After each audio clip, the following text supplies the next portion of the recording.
Thank you all for being here at today's luncheon and celebrating 100 years with us today. We are here with John Nelson.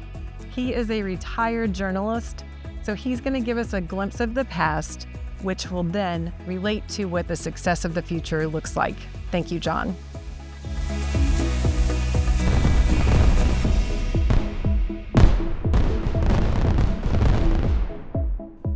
Well, I'm a graduate of Eastern Kentucky University with a degree in journalism, and right out of college, I went to work for a weekly newspaper in Estill County in Irvin. It was owned by a man whose name is on one of these plaques out here. His name's Guy Hatfield. He owned a weekly newspaper in Ravenna, Kentucky. And Bob Babbage, who was at that time one of my classmates at Eastern, knew about this newspaper, and he suggested that I apply for a job. Guy needed someone. So I went to work there in 1973, I think it was, and worked for Guy for about a year, and I met my wife-to-be there, and we married in 74 and just celebrated our 50th wedding anniversary. And during that time, a guy from this area visited our newspaper to sell us computers. His name was Jerry Gibson, and he said we should start a weekly newspaper in Somerset. And he knew a fella who had a weekly newspaper in Monticello named Stuart Simpson. And we all got together and we started a weekly newspaper here in 1987.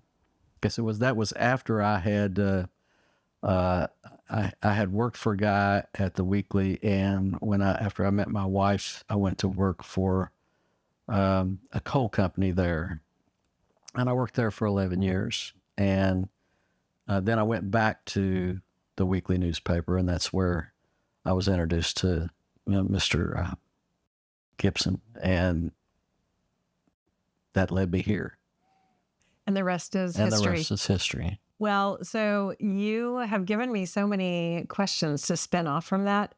So congratulations on being married 50 years. That's amazing. So what does really, when you look at that, what does a milestone like 50 years of marriage look like?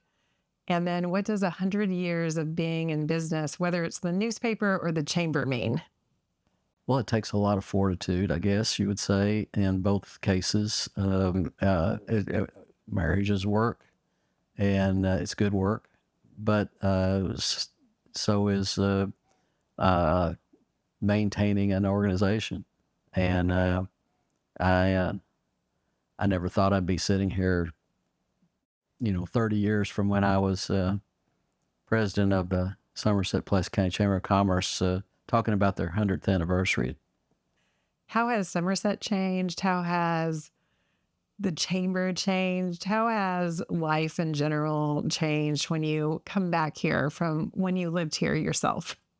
Oh my gosh. There is so much more here now than there was 30 years ago. And I probably would be that aware of it were it not that I still have family here and get here from time to time. But I recall when this end of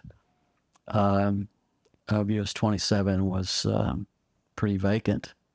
It was a big deal to go down to the Somerset Mall, and that was about as far as you went. There was nothing much other than that down on this end. Now it's just solid business.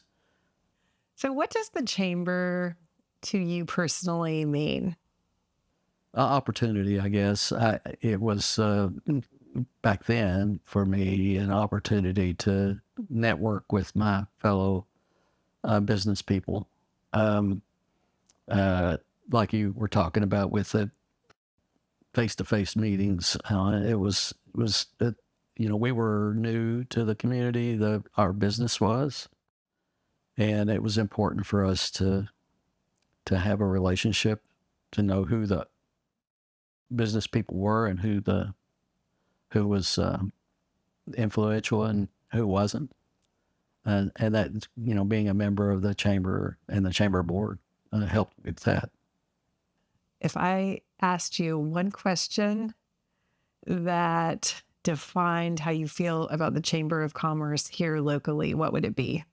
Well, I think it's important for businesses to have a voice, a unified voice in a lot of cases, especially when it comes to legislation, not just state legislation or federal legislation, but they need to have a voice in what happens down at City Hall and down at the courthouse. And it's not fruitful for them to go as individuals to stand for something, but it is very important that they go as a group. And the chamber obviously offers that potential. They just have to have the courage to do it sometimes.